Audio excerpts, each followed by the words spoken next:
क्या ऐसी मजबूरी है उत्तर प्रदेश सरकार की कि ऐसे बदतमीज संत अब तक खुलेआम घूम रहा है? अस्सलामुअलैकुम वरहमतुल्लाहि वबरकातुहू। दोस्तों, आखिर ऐसा कब तक चलेगा?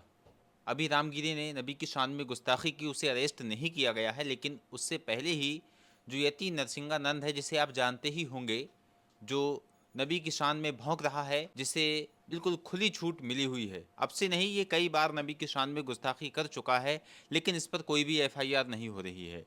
ऐसे ही रामगिरी ने जो नबी की शान में गुस्ताखी की थी, लेकिन किसी भी तरह से उसको अरेस्ट नहीं किया गया है, उस पर कोई भी कार्रवाई नहीं हुई है। आखिर मुसलमान इस तरह से कब तक करते रहेंगे? ये लोग नबी की शान में गुस्ताखियाँ यूं ही क्या करते रहेंगे? यति नरसिंहानंद है या रामगिरी है या फिर और भी लोग हैं, ये तब तक गुस्ताखियाँ करते रहेंगे जब तक इन लोगों के खिलाफ कोई कड़ा कानून बन नहीं जाएगा। हुकूमत से सबसे पहली तो हमारी यही मांग है कि जितने भी ये नबी की शान में गुस्ताखियाँ कर रहे हैं, इन पर कड़ी कार्रवाई होना चाहिए, और साथ ही साथ एक ऐसा कानून बनना चाहिए, एक ऐसा नियम बनना चाहिए कि जो भी नबी की शान में गुस्ताखी करे या फिर आपके जो भी देवी देवता हैं उनकी शान में, उनके खिलाफ अगर कोई मुसलमान बोलता है तो उसको आप बंद कीजिए। और जब आज ये लोग नबी की शान में भौंक रहे हैं तो फिर इनको आप लोग बंद कीजिए, इनके घरों पर बिल्डोज़र चलाइए या फिर इन लोगों के खिलाफ कड़ी कार्रवाई कीजिए, क्योंकि ये लोग यूं ही नबी की शान में भौंकते रहेंगे जब तक इन लोगों के खिलाफ कोई कड़ी कार्रवाई नहीं होगी। आज मैं आपको इस वीडियो में बताऊंगा आखिर मुसलमानों को करना क्या है, लेकिन उससे पहले मैं आपको एक वीडियो दिखाऊंगा जो कि एक पंडित जी हैं, उन्होंने इसके लिए क्या बोला है, आखिर ये क्यों खुलेआम नबी की शान में गुस्ताखी कर रहा है। एक पंडित जी ने जो दिल्ली के हैं, उन्होंने क्या बयान किया है, आइए सबसे पहले हम उनका ये 2 मिनट का वीडियो देख लेते हैं।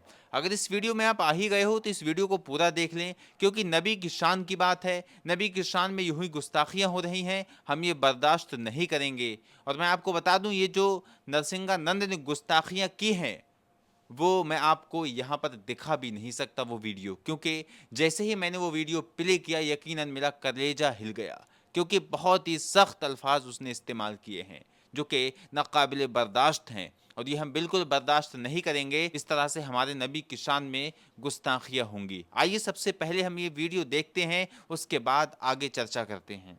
उत्तर प्रदेश के मुख्यमंत्री आदरणीय योगी आदित्यनाथ जी से मैं मांग करता हूं कि या तो तत्काल उसे गिरफ्तार करे या फिर हम ऑल संवैधानिक रूप से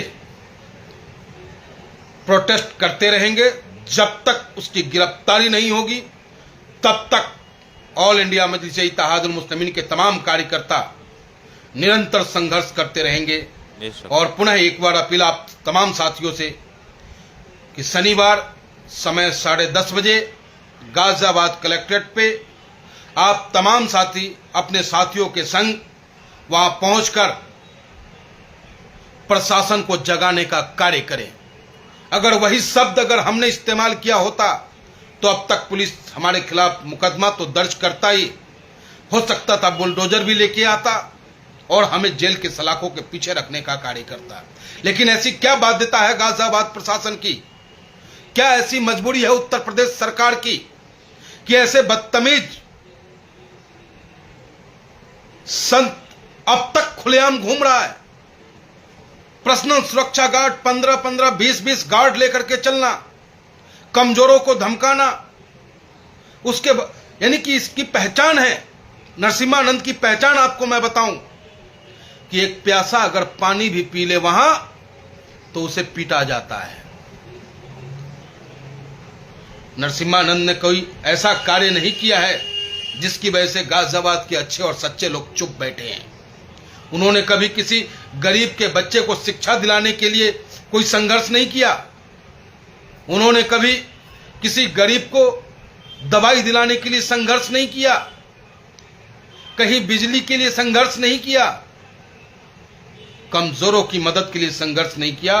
उन्होंने सिर्फ और सिर्फ धर्म के नाम पर आपसी भाईचारा को तार तार करने का प्रयास किया है, जिसका विरोध मैं पंडित मनमोहन झागामा करता हूं और तमाम साथियों से अपील करता हूं कि शनिवार 10:30 बजे 5 अक्टूबर को गाजियाबाद कलेक्ट्रेट पर पहुंचकर आप जी हाँ दोस्तों, तो आप लोगों ने देखा कि ये पंडित जी बोल रहे हैं कि कल यानी कि शनिवार को 5 अक्टूबर को दिल्ली गाजियाबाद में सभी लोगों को पहुंचना है और इस मलऊन के खिलाफ जो है एफआईआर दर्ज कराना है।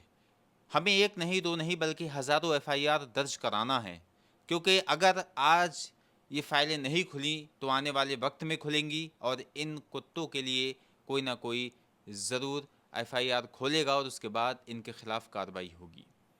दोस्तों, हम मुसलमानों को आखिर करना क्या है? पहले हम आपको बता दें कि इन पंडित जी ने कहा कि अगर हम में से कोई इस तरह से बोलता, इस तरह से हम अगर किसी के जो है धर्म गुरु के खिलाफ बोल देते तो हम पर बहुत पहले ही कार्रवाई हो गई होती। लेकिन ये लोग अभी तक खुलेआम घूम रहे हैं, चाहे वो रामगिरी हो या फिर उसके बाद ये यति नरसिंहानंद हो। आप लोग जानते ही होंगे ये वही यति नरसिंहानंद है जिसने ये चैलेंज दिया था कि आप आ जाओ, हम आग में कूदेंगे अपनी किताब को लेकर और तुम अपनी किताब को लेकर कूदना, इसका दीन सच्चा होगा वो बच जाएगा।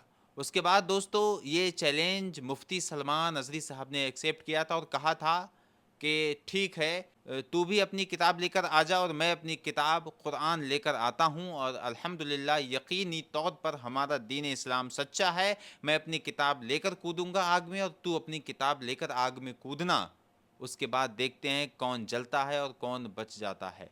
चूँकि इसे पता था कि अब मैं ये चैलेंज देकर फंस गया हूँ और उसके बाद ये शख्स दिल्ली नहीं पहुँचा, जबकि मुफ्ती सलमान नज़री साहब उसी तारीख पर उसी वक्त पर दिल्ली पहुँच गए जिस दिन का जो है वक्त दिया गया था, लेकिन ये मलून नहीं पहुँचा। तो इससे ज़ाहिर क्या होता है कि अल्हम्दुलिल्लाह दीन इस्लाम सच्चा दीन है। वहीं मैं आपको बता दूं वो मुफ्ती सलमान नज़री साहब कहाँ हैं, किस हाल में हैं, कैसी है उनकी तबीयत, किस तरह से उनको अभी तक जेल में कैद करके रखा हुआ है। आप लोग ये जानते होंगे कि मुफ्ती सलमान नज़री साहब ने जो शेर पढ़ा था वो किसी के धर्म के खिलाफ नहीं था। ये जो लोग आज खुलेआम घूम रहे हैं, खुलेआम ये बोल रहे हैं, हमारे नबी की शान में गुस्ताखियाँ कर रहे हैं, इन लोगों पर कोई कार्रवाई नहीं हो रही है। जबकि मुफ्ती सलमान नज़री साहब ने एक छोटा सा शेर पढ़ा था, ज़रा सा शेर पड़ा था, मुफ्ती सलमान नज़री साहब को कैद कर लिया गया। एक जगह नहीं, दो जगह नहीं, तीन तीन जगह एफआईआर दर्ज हुई और तीनों जगह से तत्काल एक्शन लिया गया। लेकिन आप सोचिए, ये लोग, इन लोगों के खिलाफ भी एफआईआर हो रही हैं, मुंबई से हो रही हैं, दिल्ली से हो रही हैं, बरेली से हो रही हैं, हर जगह से हो रही हैं। तत्काल तो बहुत दूर की बात है, महीनों हो गए हैं, लेकिन अभी तक रामगिरी के खिलाफ कोई एक्शन नहीं है। ये मलऊन जिसका नाम यति नरसिंहानंद है, इसके खिलाफ हजारों एफआईआर दर्ज हो चुकी हैं और आगे भी होंगी, लेकिन कोई एक्शन नहीं है। अब आप सोचिए कि एक शख्स जो मुसलमान है वो किसी के खिलाफ भी नहीं बोलता है, उसको कैद कर लिया जाता है ज़रा से शेर पढ़ने पर। वहीं पर ये लोग हमारे नबी की शान में खुलेआम गुस्ताखियाँ कर रहे हैं, खुले तौर पर मुसलमानों को मस्जिदों से निकालने की बातें कर रहे हैं, लेकिन इनके खिलाफ कोई कार्रवाई नहीं हो रही है। तो दोस्तों आप खुद फैसला कीजिए ये क्या हो रहा है। अब मैं आपको बता दूं आखिर मुसलमानों को करना क्या है। करना सिर्फ इतना है कि इन लोगों के खिलाफ एफआईआर दर्ज कराना है, एफआईआर ज़्यादा से ज़्यादा दर्ज कराना है। कहीं ना कहीं ये ज़रूर काम आएंगी इंशाअल्लाह तबारक व तआला। तो इस वीडियो को दोस्तों जितना हो सके शेयर कीजिए और लानत भेजिए। यति नरसिंहानंद हो चाहे वो रामगिरी हो, जो भी हमारे नबी की शान में गुस्ताखी करेगा हम उनके खिलाफ प्रदर्शन करेंगे, एहतजाज करेंगे और यहाँ के कानून से यही मांग करेंगे कि ऐसे लोगों को जल्द से जल्द गिरफ्तार करना चाहिए। अस्सलामु अलैकुम व रहमतुल्लाह। अल्लाह हाफिज़।